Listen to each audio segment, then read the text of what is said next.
El año es 1962 y la crisis de los misiles soviéticos en Cuba está en su punto más alto. El gobierno de los Estados Unidos está preocupado porque con la tecnología de ese momento, el trayecto de sus misiles puede alterarse por el enemigo. Y con un solo misil que se lance y caiga donde no debe, la Tercera Guerra Mundial se vería en primera fila desde las costas de Veracruz. Los desarrolladores del ejército tomaron una medida desesperada: recurrir a la burocracia. Así, mientras buscaban en la oficina de patentes alguna que les pudiera servir, encontraron una de 1942 llamada Sistema de Comunicación Secreta, una manera de tener conexión con dispositivos a distancia de manera segura. Afortunadamente, gracias a los X-Men, no pasó nada con los misiles, pero sí con lo que descubrieron los militares. Y cuando esta patente pasó a manos civiles, sentó las bases de algo que definitivamente conoces y es lo primero que se te viene a la mente cuando llegas a un lugar, incluso antes que saludar como la gente decente: el Wi-Fi. Hola, soy Fernanda Dudet, bienvenidos, bienvenidas y bienvenides a Ya es Lunes, el podcast para iniciar la semana en modo ¿me pasan la contraseña de Wi-Fi, por favor? Probablemente el título ya delató de qué se trata este episodio. Hoy hablaremos del papel que han tenido las mujeres y la comunidad LGBTQ+, en el desarrollo de la tecnología. Descubriremos por qué hay que reconocerles, qué nos han dado y por qué el láser que va a romper el techo de cristal en la industria tecnológica va a ser color arcoíris y violeta. Desde Alan Turing, el creador de lo que podemos llamar la primera computadora, hasta Tim Cook, el presidente de la compañía que hizo tu última computadora, las personas de la comunidad LGBTQ+ han estado detrás de casi todas las piezas de tecnología que consumes actualmente. Sin embargo, el reconocimiento de su trabajo no ha sido el esperado. El reconocimiento a la invención es difícil en México porque no hay esa cultura de ir y registrar tu eslogan o tu desarrollo tecnológico. Una invención, aunque es el objetivo de mejorar algún producto o una idea que ya circula, no necesariamente esto llega a aplicarse, pero lo importante es que el patrón así se pueda proteger, el diseño o la idea, la marca. Hay cosas tan importantes. Por ejemplo, Amazon registró un método en que podías comprar en 3 pasos, ¿no? Y eso lo registró hace 20 años, me parece, pero la controversia es si ellos lo desarrollaron, y parece ser que ellos nunca lo desarrollaron otras empresas que ya usaban para el e-commerce. Lo que hizo Amazon fue registrarlo a su nombre. Algunos dirán que fraudulentamente, pero ellos lo registraron. Entonces, ¿qué tanto va? Yo creo que el problema es que hay muchas innovaciones, muchas ideas, especialmente entre los jóvenes. Por ejemplo, alguien que crea un diseño y lo difunde en internet, pero no solamente lo importante es hacerlo, difundirlo en las redes sociales o crear un tokens, sino llevarlo evidentemente a la parte jurídica, o sea, la parte de la protección. Yo creo que ahí sí nos falta más cultura del conocimiento que uno que crea, un fotógrafo, un escritor, una escritora, una pintora, pues tiene todo ese derecho de proteger su obra y explotarla. Creo que ahí está el vínculo que no llega. Él es David Ramírez, profesor en la Universidad de Guadalajara, y ha observado que a pesar de que tengas todos tus papeles en regla, originales, copia, comprobante de domicilio y 3 referencias que no sean familiares, puede ser que de todas formas tu trabajo no sea reconocido, especialmente si eres parte de un grupo vulnerado. Y ahí vemos el asunto de las minorías o de las mayorías que han sido relegadas, en el caso de las mujeres. Si uno observa mucho el desarrollo del software, o anteriormente todo estaba hablado en masculino.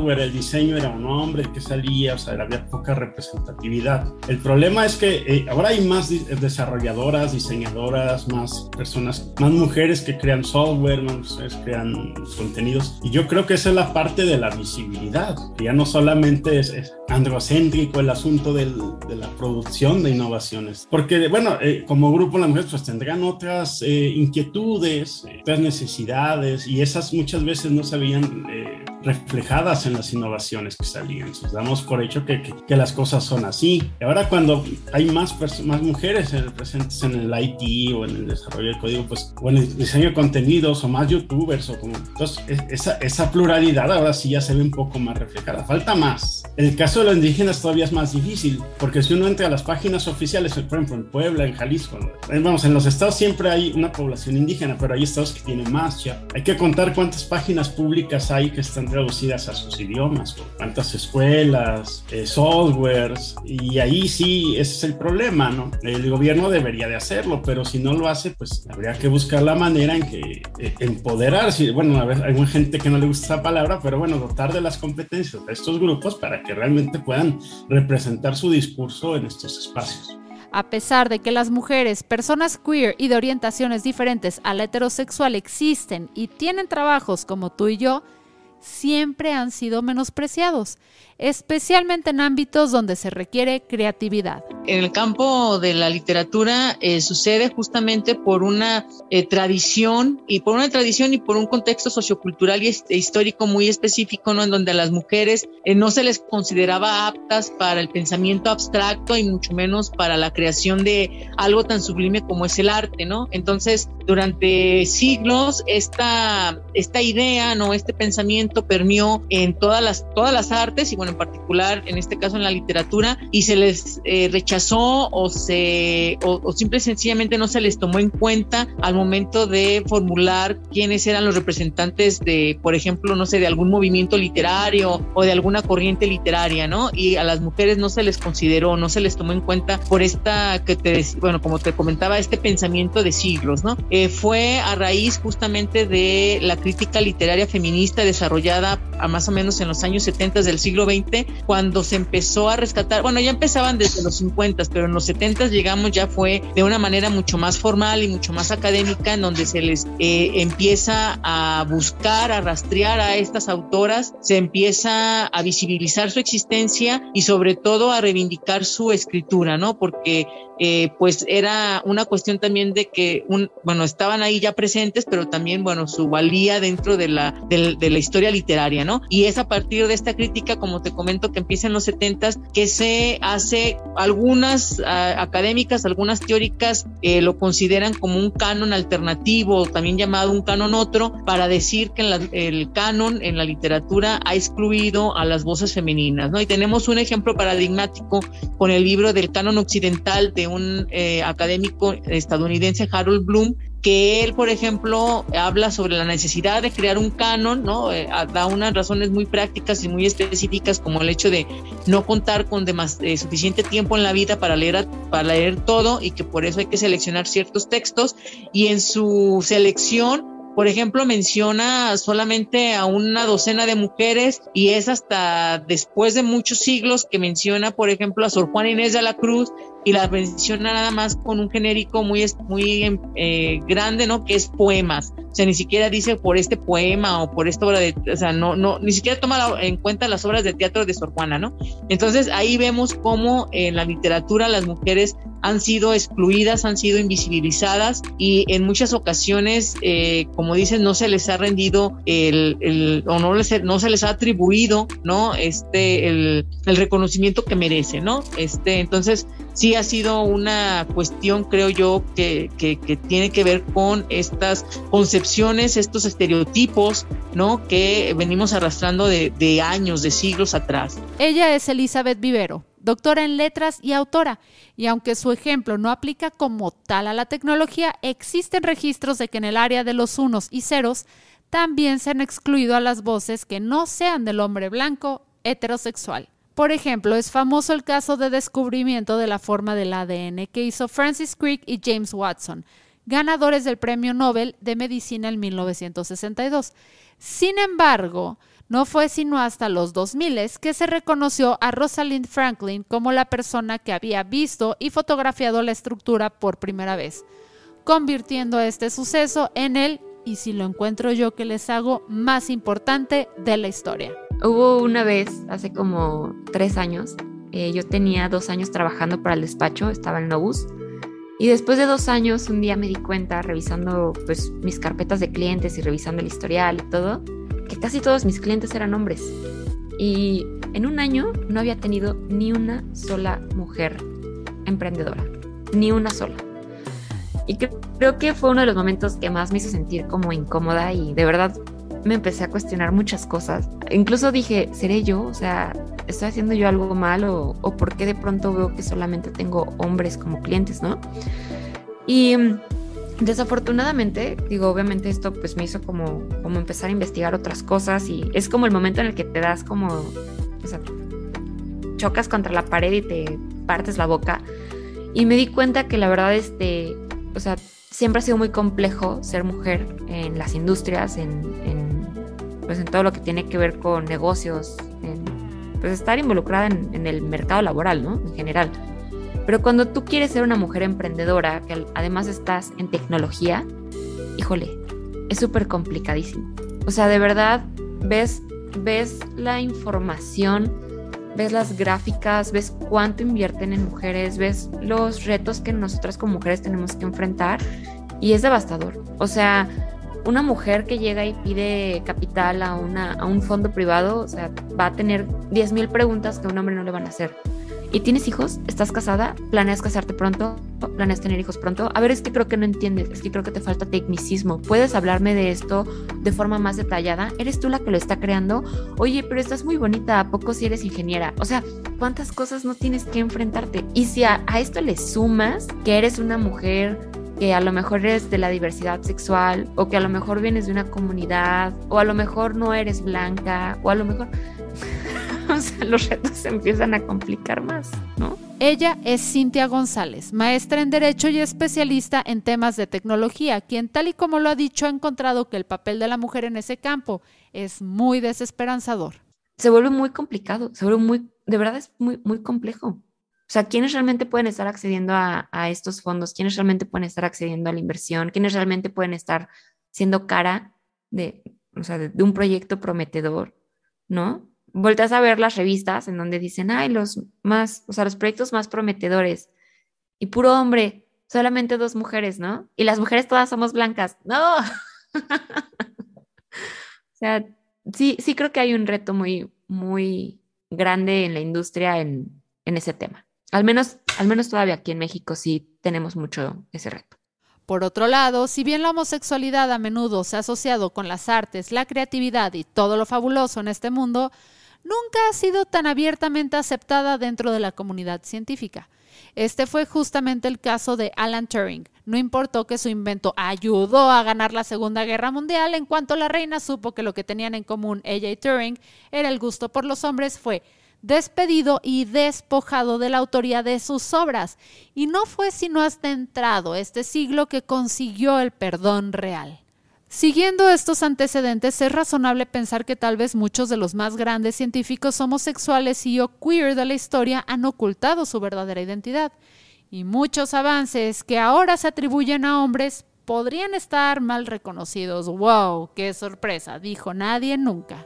Bueno, en el caso de la literatura ha sido un viaje muy largo que han tenido que hacer las autoras, ¿no? Y obviamente las estudiosas de esta literatura producida por mujeres, porque justamente los valores androcéntricos y patriarcales que permean a la literatura también se hacen presentes al momento de las elecciones, de las antologías, de quién gana qué, ¿no?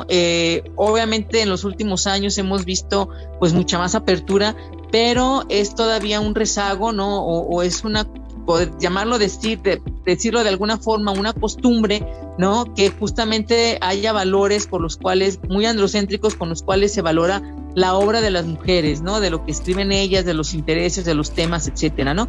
Y entonces ahí también, pues hay momentos en los que la pluma o la visión o la voz de las mujeres prácticamente no existe o no ha existido, ¿no? Hasta ahora se ha empezado a abrir un poco más en estos ámbitos, pero ha sido una visión masculina la que ha permeado o la que se ha impuesto en el ámbito literario, ¿no? Y tenemos, por lo tanto, esta cuestión que todavía impide que muchas mujeres escritoras puedan acceder a las publicaciones, por ejemplo. Cada vez es menos, afortunadamente cada vez es menos, pero todavía contamos o todavía tenemos casos de autoras que se les dificulta más a entrar a alguna editorial porque esta editorial tiene una visión mucho más androcéntrica de lo que es la literatura o lo que debe contener la literatura, ¿no? Entonces, ciertamente el que los varones sigan siendo mayoritariamente, ¿no? en ciertos contextos,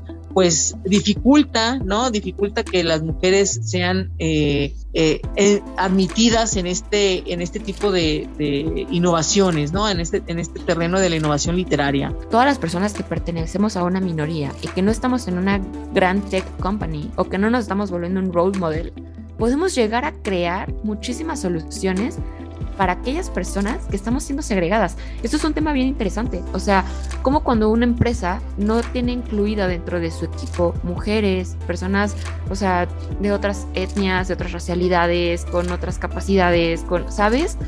O sea, cómo crean productos que sin querer sesgan o segregan a aquellas personas que tienen esos padecimientos, ¿no? Entonces, cuando tú involucras y tienes un equipo diverso, tu producto se va a volver muchísimo más integral. O sea, vas a poder decir, oye, ¿y qué va a pasar si yo hago un calendario y le pongo un calendario menstrual también? ¡Boom! De pronto vas a tener a 1 millón de mujeres que van a decir, oye, me encanta tu calendario porque también puedo llevar el tracking de mi ciclo menstrual, ¿no? Y que jamás se te hubiera ocurrido si no hubieras tenido una mujer en tu equipo. Entonces también es un tema bien importante y también hay mucha documentación, o sea, de verdad hay muchos libros que documentan esto, cómo los equipos que no permiten la inclusión, pues también generan productos que sin querer, pues también segregan a todos los consumidores, ¿no? Entonces, creo yo que tenemos estas dos opciones. Creas un producto para todas las personas que han sido segregadas por aquellos que nos segregaron y encuentras el éxito acá, o te quedas también viendo cómo hay un gran déficit, ¿no? Para poder acceder al concepto de éxito, ¿no? Gracias a mi ardua investigación en infinitas pestañas de Wikipedia, TikToks y una sexta taza de café que nunca debió llegar a mis manos, encontré muchísimos casos interesantes que tal vez no conocías de inventos impulsados por mujeres o personas de la comunidad LGBTQ+. ¿Qué les parece si le damos una revisada a los nombres de quienes nos han dado tierra y libertad virtual? Ya mencionamos a Alan Turing, quien logró salvar millones de vidas al diseñar un aparato para descifrar el código de los mensajes encriptados de los nazis. Luego tenemos a Hedy Lamarr, la actriz cuyo trabajo empezó como una forma de evitar espionaje de radio y que se convirtió en el Wi-Fi del que ahora somos adictos. También podemos hablar de Florence Nightingale, enfermera y estadista italiana, creadora de la infografía tal y como la conocemos. Sin ella, Pictoline no existiría. Hay un par de nombres que me gustaría destacar. El primero es el de Lynn Conway. En los años 60 ella trabajaba de lo más normal en IBM cuando conoció el trabajo de Harry Benjamin, uno de los pioneros en las operaciones de reasignación de sexo.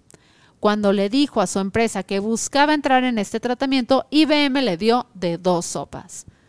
O seguía trabajando con ellos en un cuerpo con el que no se identificaba, o la despedían. Conway decidió lo último y vaya que fue el paso correcto. De repente se sintió mejor, su desempeño laboral creció al punto que fue contratada por Xerox PARC, donde dictó las nuevas reglas del diseño de chips, en gran medida simplificadas, y la introducción de una nueva infraestructura basada en Internet para la rápida fabricación de prototipos y chips. En pocas palabras, su trabajo es el responsable de la ingeniería de los chips que permiten el acceso al Internet de alta velocidad como lo conocemos. Y la segunda mujer, también trans, que me gustaría mencionar es Sophie Wilson, una verdadera eminencia en la programación y en la informática, quien en 1983 creó la máquina RISC-Acorn, o mejor conocida como ARM.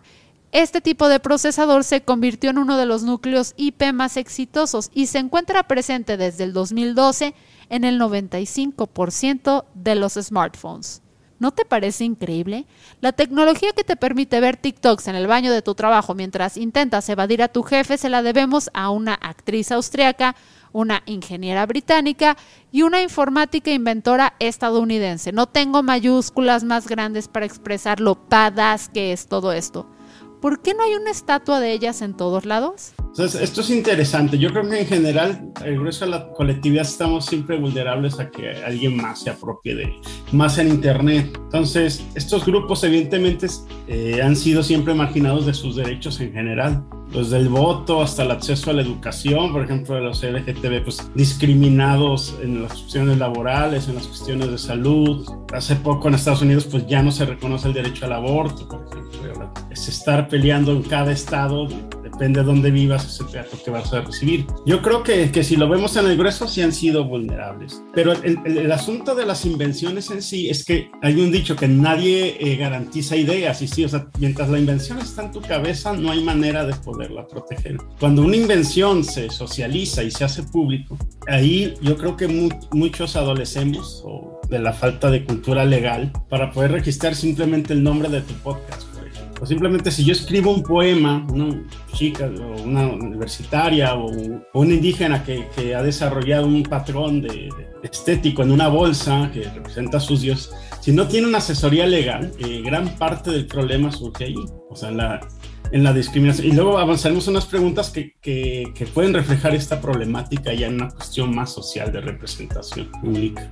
Entonces surgen dos preguntas. La primera, ¿por qué parece que ahora es más difícil innovar? Creo que uno de los problemas más grandes es que no apoyamos la innovación en etapas tempranas. O sea, queremos apoyarla ya una vez que están andando. O sea, quieren realmente creer en algo que ya trae toda la documental de que sí funciona para poderle apostar, para poder decir, sí, es prometedor, ¿no? En vez de ver como el potencial de los proyectos desde que están en pañales. Entonces veo que hay muy poco apoyo, hay muy poca inversión, hay muy pocas personas que quieren entrarle a dar sus horas como mentores, a hacer inversión en una etapa como nosotros le llamamos en un pre-seed. O sea, casi no nos queremos aventar a eso. O sea, queremos ya una vez que el negocio es exitoso, ya decir, ahora sí me subo. Entonces creo yo que es como el problema, o sea, el apoyo que hay para la innovación, pero sí hay mucha innovación, sí hay mucha gente que tiene muy buenas ideas. Lo cual alimenta un círculo vicioso. Si solo se apoya a las personas con el capital, estas acaparan todo y nos dejan a los simples mortales como simples mortales. Con ese tema está bien curioso porque, yo ya tengo casi 10 añitos en el tema de tecnología y derecho. Y a veces algo que escucho mucho es que dicen que casi no hay leyes para la tecnología o que regule la tecnología, pero en mi día a día yo siento que es todo lo opuesto, ¿no? O sea, sí hay muchísima legislación que le puede aplicar a todo lo tech, solamente nos hace falta como juristas y como abogados a veces aplicar realmente nuestros conocimientos jurídicos, comprender lo que estamos viendo en ámbitos tecnológicos y trasladarlo a los supuestos que ya existen, ¿no? O sea, en la ley. O sea, no es literalmente echarse el razonamiento jurídico, ¿no? Que no es tan complejo, pero pocas veces queremos hacer esa función. Y de todos modos, hay tecnología que obviamente va a superar lo que ya existía, ¿no? O sea, va a haber cosas que nos van a poner nuevos retos. Y el problema de que no tengamos estas legislaciones es que quedamos en un estado de indefensión o estamos como volando, ¿no? Y entonces vienen un montón de cosas como fraudes, o sea, delitos cibernéticos, o sea, vienen muchas cosas, ¿no? Entonces creo yo que una cosa importante es sí regular, pero para seguridad de los consumidores, pero no sobre regular para matar el mercado. Porque esto creo yo que pasó con la ley FinTech, por ejemplo, que me tocó mucho estar involucrada ya en el ecosistema antes de que hubiera una ley FinTech, durante la creación de la ley FinTech y ahora que ya se aplicó la ley FinTech. Y antes de la ley FinTech hubo un boom aquí en México, donde muchas empresas ofrecieron soluciones increíbles para la bancarización, ¿no? O sea, querían ofrecerte como otro tipo de opciones para banca digital, para préstamos, para 1000 soluciones, ¿no? Y llegó la FinTech y todavía hay mucha gente que tiene ideas impresionantes. O sea, que de verdad digo, está increíble tu idea. O sea, si lo haces, resolverías un gran problema que yo tengo hoy en día. Pero cuando empezamos a ver todo lo que tienen que cumplir con la ley, lo que cuesta cumplir con la ley, lo que te pide la ley económicamente para cumplir, te lo juro que, o sea, es loco. O sea, solamente así como dato, hacer una fintech hoy por hoy te puede llegar a costar $1,000,000 y solamente en el tema regulatorio, para constituirte, para entrar en regulación, o sea, todo lo que te pide la ley, entre $700,000 y $1,000,000. Obviamente, ¿quién puede ahorita crear algo increíble O sea, decir, si ahorita traigo $1,000,000 para...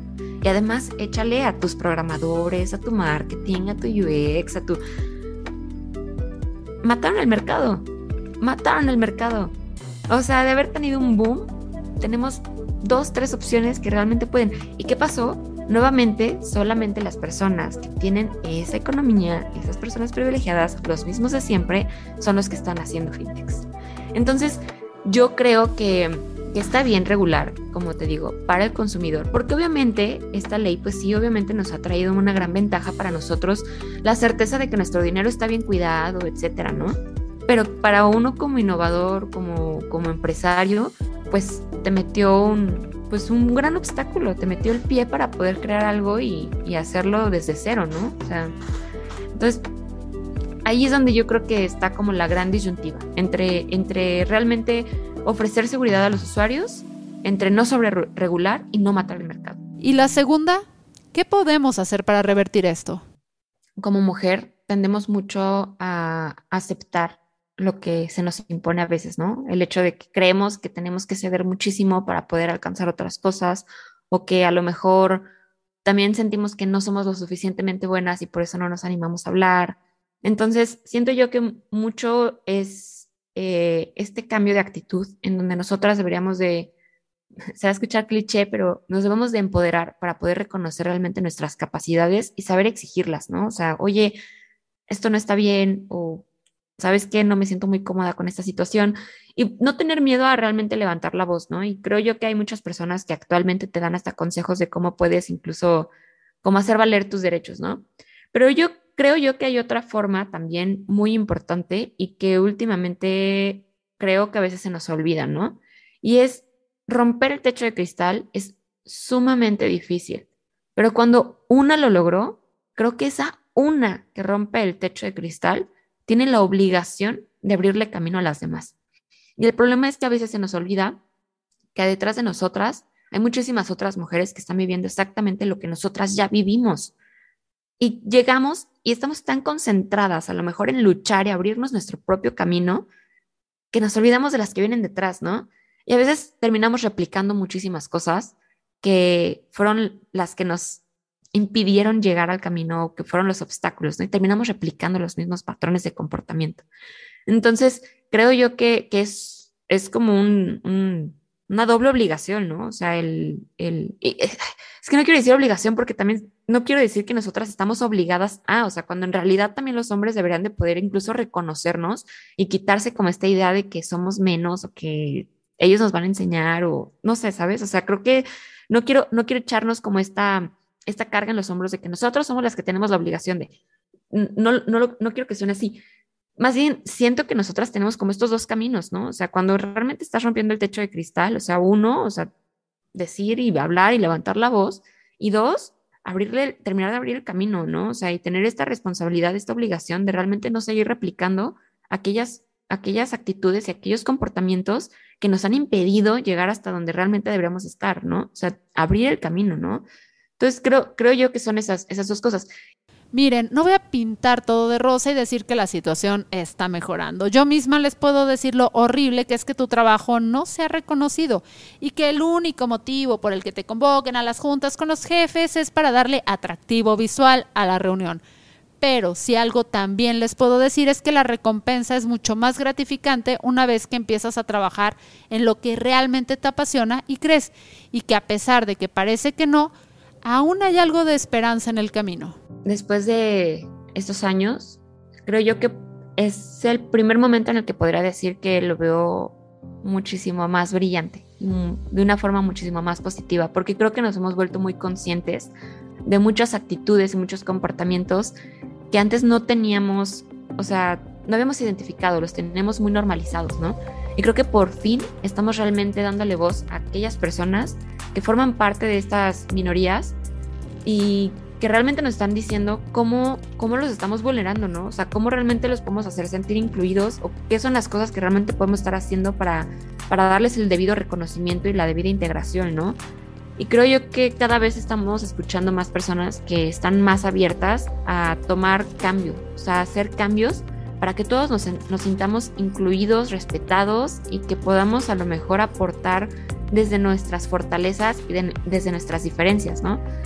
Creo yo que el mayor reto es justamente ese, seguir manteniendo una visión o esta actitud de apertura y de escucha, que creo que es como lo más importante, y de mucho análisis, o sea, analizar y ponernos en los zapatos del otro, de empatía, para poder realmente generar políticas dentro de nuestras empresas, dentro de nuestras comunidades, políticas a lo mejor, como te decía al inicio, públicas, que nos ayuden a todos. O sea, porque si nosotros empezamos a cambiar desde lo chiquito, desde nuestra startup, desde nuestra empresa chiquita, desde nuestra creación chiquita, o sea, desde que nuestro algoritmo, que a lo mejor ni siquiera soy una empresa, a lo mejor yo estoy creando apenas un algoritmo, pero desde la creación de mi algoritmo ya estoy tratando de implementar ciertas cuestiones para evitar, ¿sabes?, una discriminación racial, un tema de misoginia, una discriminación por cuestión de género, de sexo, de identidad sexual, etcétera. Ese tipo de cosas van a empezar a generar un montón de cambios, se va a hacer un efecto dominó y vamos a empezar a ver realmente una verdadera inclusión y vamos a empezar a sentirnos todos más cómodos y vamos a ver un gran beneficio a nivel social y a nivel comunidad, ¿no? Y a nivel personal también. Entonces creo yo que es eso, nada más como realmente seguir manteniendo esta actitud, ser realmente honestos y sinceros, no nada más que sea como de dientes para afuera o de pose, porque también eso pasa, hay mucha gente que nada más se quiere subir al tren y ya nada más para no ser juzgados, pero realmente no estamos haciendo la chamba de realmente escuchar, de ser empáticos y de implementar estas cosas, ¿no? Entonces, mientras lo mantengamos, yo lo veo muy positivo, creo que van a cambiar muchas cosas y va a venir realmente una revolución. O sea, genuinamente creo que va a haber una revolución que va a permear en muchísimos otros ámbitos, no solamente en la tecnología y la innovación. O sea, esto va a permear en muchas otras cosas. Tenemos una gran oportunidad y yo creo que no hay que dejarla. El trabajo en la innovación es como ir en un bosque con una neblina más densa que hablar sobre los terrenos del abuelo en la reunión de Navidad. En estas condiciones solo puedes ver un pasito más adelante. Sin embargo, después te das cuenta que todos estamos en el mismo bosque y que podemos ir a hombros de gigantes, utilizando todo el conocimiento que ya existe para tener más perspectiva. El último nombre que me faltó mencionar en este episodio es el tuyo. Este episodio es para todas las personas innovadoras que pertenecen a grupos vulnerados, que siguen trabajando a pesar de las adversidades y que tendrán su reconocimiento tarde o temprano. En primer lugar, una innovación por sí misma puede ser redundable en un crecimiento económico, un impacto económico, pero también puede tener un impacto social o puede no tenerlo. La recomendación en sí es seguir trabajando. Es como alguien que crea un podcast y tiene 50 personas que lo escuchen. Si sigue produciendo y cada vez va mejorando, va a tener 1,000, tener 5,000. Lo mismo pasa con las innovaciones. Al final de cuentas, estamos en un mercado social o de intercambio. ¿Y qué recomendaría? Pues no darse por vencidos, es seguir produciendo, ir mejorando. Evidentemente, ahora que las plataformas digitales están disponibles para todos, pues mucha gente puede hacer un podcast, bien o mal lo puede hacer, pero yo creo que es importante hacerlo. O sea, yo creo que yo jamás le diría a alguien, tú no tienes nada valioso que decir, al contrario, tienes mucho que decir o hacer o crear. Anímate y más hoy en día que antes, porque antes todo era analógico y era muy caro. Ahora hay las herramientas para que puedas expresar. En primer lugar, que no se desanimen, ¿no? Que no se desesperen, porque pues obviamente cuando tú ves que por tus esfuerzos, por tu trabajo, no tienes los frutos que deseas, yo les aconsejo que persistan, ¿no? Que sean insistentes. Algunos dirán que hay que ser muy terca para poder tener ese lugar, pero que creo que esa sería la palabra más adecuada, ¿no? Hay que ser muy tercas y muy tercos, ¿no? Para que sea escuchada la voz, para que sea escuchado el trabajo, para que sea considerado. Y obviamente, pues denunciar cuando así sea el caso, ¿no? Denunciar esas trabas, esos obstáculos, llevarlos ante pues ahora sí las instancias que correspondan y hacer válido, ¿no? El derecho que tenemos a la no discriminación. Entonces, creo que sí es muy interesante y sería muy importante para las personas, ¿no? Que ahora sí que sepan cuáles son las instancias a las que pueden recurrir cuando se sientan agravados o cuando se sientan rechazadas por el hecho de ser mujeres o por las minorías de la diversidad sexual, y que puedan entonces interponer su queja, ¿no? Entonces, creo que serían dos dos caminos o dos pasos o dos rutas que se tienen que seguir. La una, no desistir, ¿no? Seguir haciendo aquello que uno sabe hacer y buscando obviamente la aceptación por parte del gremio y demás, ¿no? Y por otro, si en caso de que se perciba esta discriminación, pues actuar en consecuencia, ¿no? Creo que serían dos caminos que van paralelos. Creo yo que todos tenemos la obligación de siempre luchar por el reconocimiento de nuestras obras. Y algo que he visto y que me ha tocado mucho es que veo que hay muchísima desinformación. O sea, pocas veces las personas que realmente están haciendo cosas relevantes, que realmente están haciendo inventos, que realmente están haciendo soluciones, que están siendo creativos, pocas veces realmente se acercan a expertos para saber cómo protegerlo. Y creo yo que eso es un tema que deberá ser sumamente así importantísimo y primordial, el acercarte con un experto, con un asesor, con un mentor que te diga cómo es la forma correcta de proteger tu invención y tu creación. Si tienes una marca, si tienes una canción, si tienes un video, si tienes una empresa, si tienes una aplicación, un software, acércate a un mentor, acércate a un, no quiero decir a un abogado para que no suene a comercial, pero sí acérquense, o sea, al abogado, al contador, ¿sabes? Al de marketing, a la persona ideal que te pueda enseñar con sus técnicas, con su conocimiento, cómo proteger tu creación. Es básico y no hablarlo con tu vecino, con el compañero de trabajo, o googlearlo en internet, o seguir a cualquier influencer, a cualquier creador de contenido que a lo mejor ni siquiera tiene una certificación en la materia para seguir sus consejos, o alguien que ni siquiera es experto, ¿no? Esos todólogos que te dicen de todo y de nada al mismo tiempo. Creo yo que no es lo correcto. Mejor acérquense con un experto y escúchenlo de un experto, porque yo siento que es la mejor manera. O sea, tener las armas para poderlo defender es la mejor manera de seguir abriéndonos camino y decir, esto me pertenece, esto es mío y no lo voy a ceder a nadie más. O sea, no me importa quién seas, es mío. No lo voy a regalar, no lo voy a ceder, no voy a permitir que nadie me robe el crédito. Por último, y porque me gusta que consumas contenido de calidad y al mismo tiempo me gusta mantener a flote este barco llamado Fernanda tiene dinero para comprarse más pares de Crocs, te recomiendo que escuches 2 de nuestros episodios que complementan este. El primero es igualdad de género en el trabajo y el segundo es diversidad en las empresas. Sé que te van a encantar. Mi nombre es Fernanda Dudet y esto fue un episodio de Ya es lunes, el podcast de Neobox, la empresa de hosting número 1 en México. Y como en cada episodio te tengo noticias buenas de parte de Neobox, durante todo el mes de julio obtienes Neobox Points al doble en la compra de cualquiera de nuestros servicios. Los Neobox Points los puedes canjear por diferentes recompensas como dominios, playeras, tarjetas de regalo y más. Date una vuelta a neobox.com para más información.